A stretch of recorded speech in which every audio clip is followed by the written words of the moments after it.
Ágætt að funda fólk. Mér var falið það verkefni að fjalla stefnu Hvín í rannsóknarinnviðamálum og með sérstaka áherslu á gögn og aðgengi að gögnum.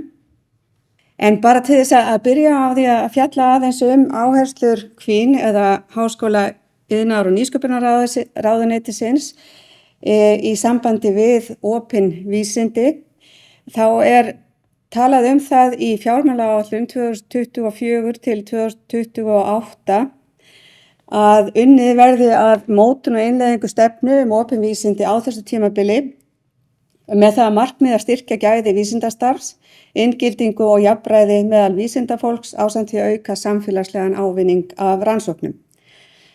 Og það auðvitað mikilvægt að vísinda- og rannsóknarstarf skili sér í þverfaglegu þekkingasamfélagi með bættu aðgengi að þekkingu og færni, virðisaukandi nýsköpun, nýjum og verðmætum fyrirtækjum, hugverkaréttindum, fjölbreyttara atvinnulífi og öflugu samspili háskóla og atvinnulífs. Þannig að þetta hefur verið sú stefna sem hefur legið fyrir, en það verið að gera ýmislegt til þess að vinna að þessari áætlun.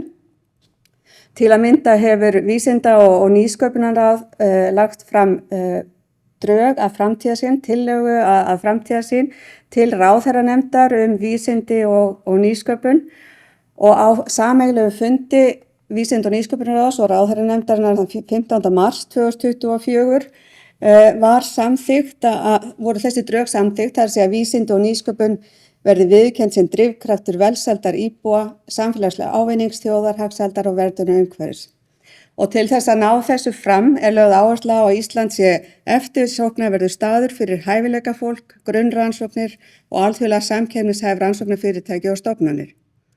Þá skuli vera á Íslandi framúrskarandi menntakerfi sem ýti undir forvitni, sköpun og gagnrýna hugsun nemenda frá unga aldri.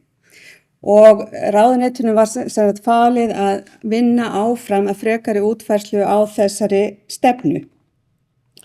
En þessi stefna byggir á þremur meginstoðum, eða það svona 3 megináherslur sem hún byggir á, og það í fyrsta lagi mannauðurinn. Það mikilvægt að byggja upp þekkingu og færni, og til þess þurfum við að hafa sterka grunn- og framhaldsskóla, háskóla, og við þurfum að geta laðað að hæfileikaríkt fólk, sérfræðinga erlendis frá, og við þurfum líka að geta, hvort sem það Íslendingar eða erlendis sérfræðingar, og við þurfum líka að geta haldið þessari þekkingu og hæfni innan landsins. Önnur stoðin innviðirnir, og það kannski það sem við ætlum að fókusera sérstaklega á hér í dag. Það mjög mikilvægt að byggja upp þessa stafrænu og gagna innviði. Og auðvitað má segja það sama tæki, að það ekki síður mikilvægt að það séu til góð tæki til að stunda vísindarannsóknir. En stöðuleiki ekki síður mikilvægur. Það mjög mikilvægt fyrir okkur að geta séð fyrir fjármögnun og að við séum með ákveðna sjálfbærni, og það kannski ekki síst við þegar við erum að tala rannsóknarinnviðina líka. Að það þarf að finna leiðir til þess að þeir geti verið sjálfbærir, eða það sé hægt að tryggja rekstur þeirra til lengri tíma. Nú á þessum sama fundi vísinda- og nýsköpunarráðs og ráðherranefndar vísindi og nýsköpun var samþykkt að móta stefnu sem væri studd aðgerðaáætlun opin vísindi, og að þessi stefna skyldi byggð á tilmælum UNESCO opin vísindi, en það þurfti líka að taka tillit til alþjóðlegra viðmiðunarreglna traustar og ábyrgar rannsóknir. Almennt hefur verið gengið út frá því þegar við erum að tala opin vísindi, og að við viljum gera niðurstöður vísindarannsókna og rannsóknagögn eins opin og mögulegt En nú upp á síðkastið þó sífellt meiri áhersla lögð á mikilvægi þess að huga að því í ljósi mjög viðkvæmrar stöðu í alþjóðastjórnmálum að gefa mögulegum ógnum gaum og skapa vitundavakningu í rannsóknarsamfélaginu það að vernda hugverk og viðkvæmar rannsóknir, málefni sem tengjast friðhelgi einkalífs og aðra innviði gegn mögulegum þjófnaði og misnotkun. Og þá meðal annars vegna afskipta óvinveittra aðila, og ég veit að það kemur okkur svolítið spánskt fyrir sjónir að fara að hugsa óvinveitta aðila, en þetta mjög mikilvægt fyrir okkur að gera okkur grein fyrir þeim breytingum sem hafa orðið í alþjóða stjórnmálum og það líka ákveðið þrýstingur frá Evrópusambandinu að huga sérstaklega að þessu, að við séum opin fyrir því að taka sérstak tillit til þessara þátta líka þegar við erum að vinna að stefnumótun opin vísindi. Að við getum kannski ekki haft þjóðfélagið og gögn alveg eins opin eins og við hefðum helst kosið. En þessi vinna verður auðvitað, þessi stefnumótun verður auðvitað unnin í mjög nánu samstarfi við vísindasamfélagið, en það gert ráð fyrir að hefja þessa vinnu núna alveg á næstunni. Og eins og þið sjáu þarna á myndinni sem lýsir svolítið því sem í þessum tilmælum UNESCO, þá gert ráð fyrir mjög auknu samstarfi að leggja áherslu á aukið samstarf og samnýtingu upplýsinga til hagsbóta fyrir vísindi og samfélag. Það gert ráð fyrir því líka að opna ferla öflun vísindalega þekkingar og miðlun hennar út fyrir hitt svona hefðbundna vísindasamfélag og það gert ráð fyrir þarna borgaravísindum að reyna að fá almenning til að taka ríkari þátt í vísindastarfi heldur en hefur verið og það líka lögð áherslu á að gera margmála vísindaþekkingu aðgengilega og endurnýtanlega fyrir alla. En ef við horfum á síðan áherslur opin aðgang að niðurstöðum vísindarannsókna, þá þær ekki nýjara af nálinni en opin aðgangur að niðurstöðum vísindarannsókna fyrir fræðimenn og aðra talin auka áhrif, gæði og gagnsæi rannsókna og nýsköpunar og auka traust almennings og samfélagsins á þessum rannsóknum. En ákvæði opin aðgang hafa verið í lögum opinberan stuðning við vísindarannsóknir síðan 2012 og segir þar að niðurstöður rannsóknar sem kostaðar með styrkjum úr sjóðum sem falla undir lögin skuli birtar í opnum aðgangi og vera öllum tiltækar nema annað sé samið. Og raunar talað það strax í stefnu vísinda og tækniráðs fyrir árin 2003 til 2006 að mikilvægt sé að undirbúa lagasetningu til að auðvelda sem frjálsastan aðgang almennings og notenda að rannsóknargögnum og niðurstöðum sem kostuð af opinberum fjárveitingum. En það líka talað aðgengi að gögnum sem safnað af opinberum aðilum sem stunda rannsóknir á náttúru landsins og vöktun á umhverfinu, nýtingu auðlinda, heilsufari og gæslu almannaheilla.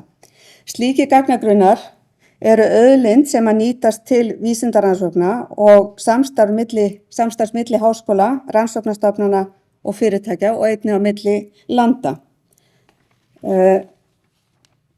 Og það verður ljósara að framfarir í vísindum og nýsköpun eru háðar greiðum aðgangi að rannsóknarinnviðum, þar á meðal góðri aðstöðu á rannsóknarstofum og aðgengi að gögnum. Smæð Íslands gerir það að verkum að það nauðsynlegt að fylgja þeirri meginreglu að rannsóknarinnviðir sem komið á fót fyrir almenna fé skuli vera aðgengilegir og samnýtanlegir öllum í vísindum og nýsköpun, hvort sem að ræða opinbera eða einkaaðila til þess að tryggja hámarksnýtingu þeirra. En það þarf líka að huga að því hvenær það vænlegur kostur fyrir okkur að taka þátt í erlendum rannsóknarinnviðum. Ísland tekur þátt í starfi ESFRI sem heldur utan stefnumótun fyrir evrópska rannsóknarinnviði og Ísland þátttakandi í 4 verkefnum sem eru kölluð landmarkverkefni, en það eru verkefni sem eru á því þroskastigi að þau hafa verið að minnstakosti 10 ár á vegvísum og hafa sannað sig þannig. Þessi verkefni sem að Ísland tekur þátt í eru EPOS sem að rektor nefndi nú þegar. Síðan það SESTA sem gagnaþjónustur í Evrópu sem að gagnís á aðild að og Clarin sem að verkefni sem að hjá Árnastofnun eða vista hjá Árnastofnun en það tungumál og tækni. Síðan það European Social Service sem að á félagsvísindasviðinu. Og loks eitt verkefni sem heitir IRENE sem er Research Infrastructure for Environmental Exposure Assessment in Europe. Og það verkefni sem hér á heilbrigðisvísindasviði, held ég að mér sé örugglega óhætt að segja. Þessi verkefni byggja öll á mjög víðtæku og alþjóðlegu samstarfi og þau 4 fyrstu eru svokölluð ERIC-verkefni en árið 2019 setti Alþingi lög samtök evrópska ERIC-rannsóknainnviði með það að markmiði að stuðla þátttöku Íslands í þeim. Og í tengslum við stefnumótun rannsóknainnviði mikilvægt að skoða sérstaklega þessa þátttöku í evrópskum og norrænum rannsóknainnviðum, bæði ESFRI-verkefnunum, EOSC-gagnaskíinu og fleiri slíkum. En ESFRI hefur núna hafið undirbúningsvinnu að nýjum evrópskum vegvísi rannsóknainnviði og ég geri ráð fyrir að Sigríður segja okkur eftir eitthvað frá vinnu við að undirbúa vinnu við nýjan íslenskan vegvísi. En snúum okkur þá aftur að aðgengi að gögnum eins og rektor nefndi þegar þá núna liggur fyrir Alþingi frumvarp til breytinga á lögum endurnot opinberra upplýsinga sem að ráðherra Háskóla, iðnaðar og nýsköpunar lagði fram. En þetta byggir á tilskipun Evrópusambandsins og við gerum ráð fyrir því eða vonum að lögin verði samþykkt núna í vor. Hérna sjáum við hvernig gagnastefna Evrópusambandsins Þetta mjög víðtæk stefna aðgengi að ýmiss konar gögnum og hún svona lýsir því að nokkru leyti hvaða verkefni það sem við eigum fyrir höndum í Hvinn á næstu mánuðum. Þar erum við að fara að vinna að gagnastefnu fyrir Ísland líka. Það til heilmikið af alls kyns stefnum hjá okkur sem að tala gögn, en heildstæð stefna liggur enn ekki fyrir.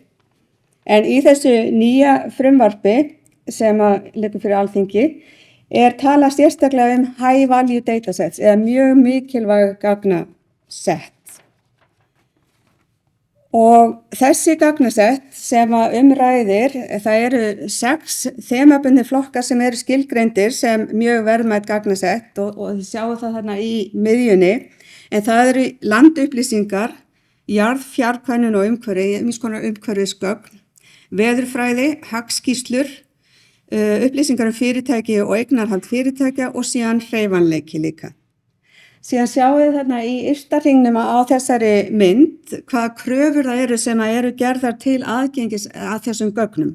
Það að segja í fyrsta lagi að leyfi til notkunar sé svokallað Creative Commons by leyfi eða sambærilegt. Það að segja afnotin séu frjáls að því gefnu að höfundar sé getið. Aðgangurinn á að vera ókeypis, lýsigögn skulu vera ítarleg og formið á að vera machine readable þannig að vélar geti fundið og lesi gögnin og það þarf að vera hægt að sækja þessi gögn með forritaskilum. Þannig að það eru mjög ríkar kvaðir á því hvernig þessi gögn eru gerð aðgengilega. En ef við horfum á hvað þetta frumvarp segir rannsóknargögn, þá segir þar að heimilt sé að endurnota rannsóknargögn án endurgjalds séu þau að hluta eða öllu leyti fjármögnuð af hinu opinbera, enda hafa verið gerð aðgengileg gegnum gagnasafnsstofnunar eða gagnasafn á tilteknu sviði. Og ráðherra getur síðan í reglugerð mælt fyrir hvernig aðgangi að þessum rannsóknargögnum skuli háttað, þar með talið á hvaða sniðu þau að vera og samkvæmt hvaða stöðlum þau skuli gerð aðgengileg.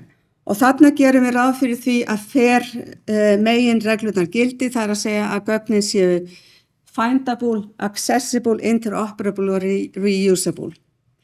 Og eins að þau skuli vera eins opin og kostur en eins lokuð og nauðsyn krefur. Og þá þurfum við eins og ég búin að nefna sérstaklega að horfa til svona þessara viðkvæmu stöðu í landfræðilegum alþjóðastjórnmálum. En hver eru næstu skrefin? Frumvarpið liggur sem sagt fyrir Alþingi og við gerum ráð fyrir því að vonum að lögin taki gildi nú í vor. Síðan í sumar gerum við ráð fyrir því að halda áfram vinna að því að fá yfirliti yfir rannsóknainnviði á Íslandi, en það eitt af þeim verkefnum sem fengu styrk úr samstarfi Háskóla á síðasta ári að vinna að því að búa til yfirlit og skráningu á rannsóknainnviðum á Íslandi.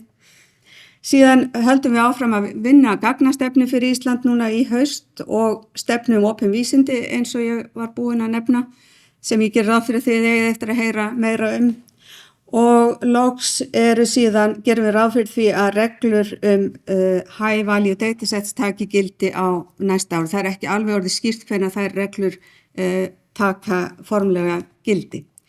En það verður þetta svona aðeins fljótandi þessum svona dagsetningarnar á þessum ás hjá okkur. En þetta svona það sem framundan hjá okkur. Þannig að ég þakka fyrir mig.